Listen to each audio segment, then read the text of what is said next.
Donald Trump wants to destroy not only the city, but the country, and eventually he could destroy the world.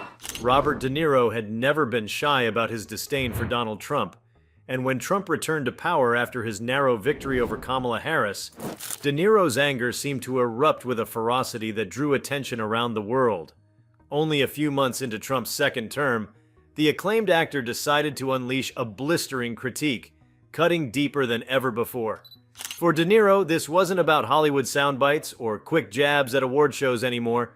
It was an eruption of frustration at what he viewed as the erosion of integrity, credibility, and stability at the very core of American leadership.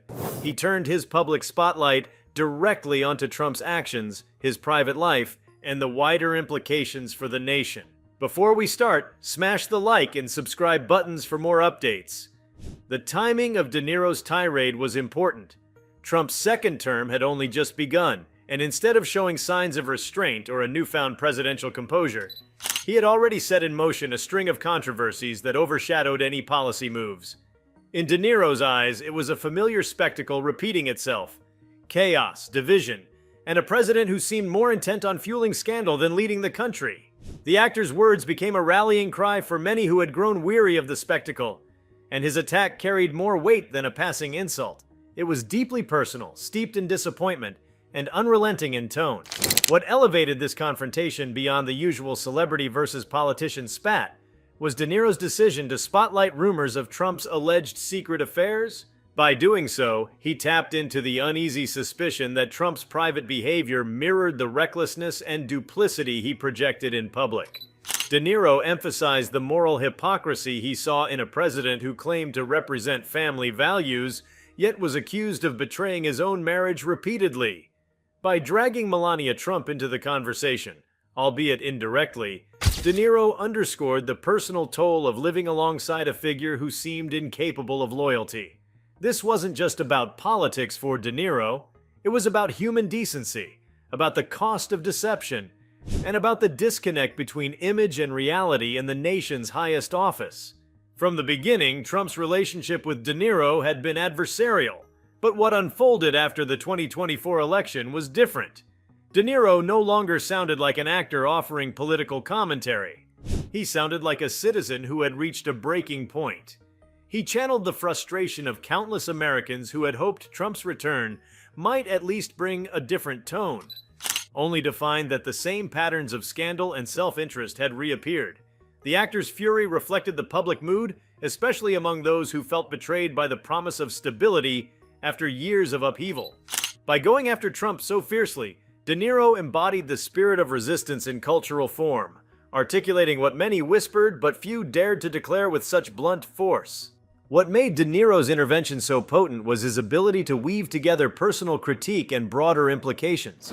He didn't just say that Trump was flawed, he framed Trump as a symbol of what was wrong with America's political culture. The allegations of secret affairs, whether substantiated or not, were woven into a narrative about dishonesty, power, and the corrosion of public trust. If the president could lie in the most intimate aspects of his life, De Niro suggested, what did that say about the promises he made to the nation? The personal became political, and the political became moral. That linkage gave De Niro's words a resonance that cut across entertainment gossip and landed squarely in the heart of the democratic conversation. The reaction to De Niro's condemnation underscored the fragile state of the American psyche in those early months of Trump's second term.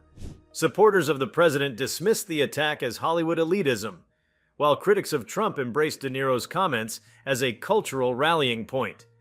The division was stark, but it revealed how much symbolic weight figures like De Niro carried. He was not a politician.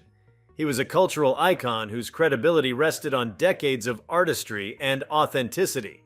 When such a figure chose to attack the president, it blurred the line between entertainment and politics, showing how intertwined the two had become in modern America. The accusation of secret affairs against Melania added a dimension of scandal that was both sensational and politically explosive. De Niro's decision to bring this into the spotlight forced Americans to confront the uncomfortable intersection of personal behavior and public duty. The presidency had always been shaped in part by the character of the individual who held the office. By raising the question of Trump's fidelity, De Niro pushed the conversation toward whether character flaws of this magnitude could coexist with the responsibilities of leadership. For many, the idea of a president embroiled in clandestine affairs while presenting himself as a defender of American values was more than hypocrisy. It was a betrayal of the office itself. The force of De Niro's destruction of Trump lay not just in the accusations, but in the timing and the context. Coming only months after a heated and divisive election, his words reopened the wounds of the campaign. Kamala Harris had been defeated, but De Niro seemed determined to keep alive the critique that her candidacy embodied. His attack became a continuation of the cultural battle between competing visions of America, one rooted in inclusivity and progress, and another mired in personality-driven spectacle and controversy. Trump's victory may have silenced his political rivals temporarily, but De Niro's broadside showed that cultural opposition was alive and unyielding. There was also an emotional undercurrent to De Niro's words that made them resonate so strongly. He spoke not from the detached standpoint of a political analyst, but from the visceral frustration of a man who had seen his country transformed into a stage for endless scandal. His condemnation was shaped by disappointment, a sense that America had fallen short of its potential, and that Trump was at the center of that decline. For De Niro, the personal flaws and alleged infidelities were not trivial matters. They were symptoms of a deeper sickness in American leadership, one that threatened to normalize deception and erode trust in institutions. As Trump pushed ahead with his agenda in the second term, De Niro's broadside stood as an early marker of cultural resistance. It highlighted how even outside the political system, voices of influence could shape the national narrative. The event itself, the eruption of De Niro's rage and the accusations he hurled, captured the drama of a country caught between political triumph and moral unease. It suggested that Trump's hold on power, while electorally secure, was far from unchallenged in the cultural arena. The implications of De Niro's words stretched far beyond the moment. They showed how celebrity voices could crystallize the unease of millions, how accusations of personal misconduct could shadow even the most powerful figure, and how the presidency itself was increasingly measured not just by policy, but by perception. De Niro's destruction of Trump was not a single event, but part of a larger tapestry of cultural resistance, where actors, artists, and public figures became unofficial checks on the excesses of political leaders. It was a reminder that power in America was not only held in Washington, but also in the voices that shaped the stories people told about their leaders. At its core, De Niro's attack revealed the ongoing struggle to define what kind of leadership Americans wanted. Was the country willing to overlook alleged affairs, deception, and moral contradictions in exchange for a leader who projected strength and defiance? Or was there still an expectation that the president should embody honesty, loyalty, and integrity even in private life? By framing Trump's alleged affairs as a reflection of his overall character, De Niro forced the nation to confront those questions, sparking debates not just about politics, but about values. In the weeks that followed, the echoes of De Niro's words lingered. They were replayed, dissected, and debated, becoming part of the larger narrative of Trump's second term. They were remembered not simply as an actor's outburst, but as a cultural turning point in how America reckoned with its leader's flaws. De Niro's destruction of Trump symbolized the refusal of certain voices to normalize scandal and the insistence on holding leaders accountable not just for policies, but for the way they lived their lives.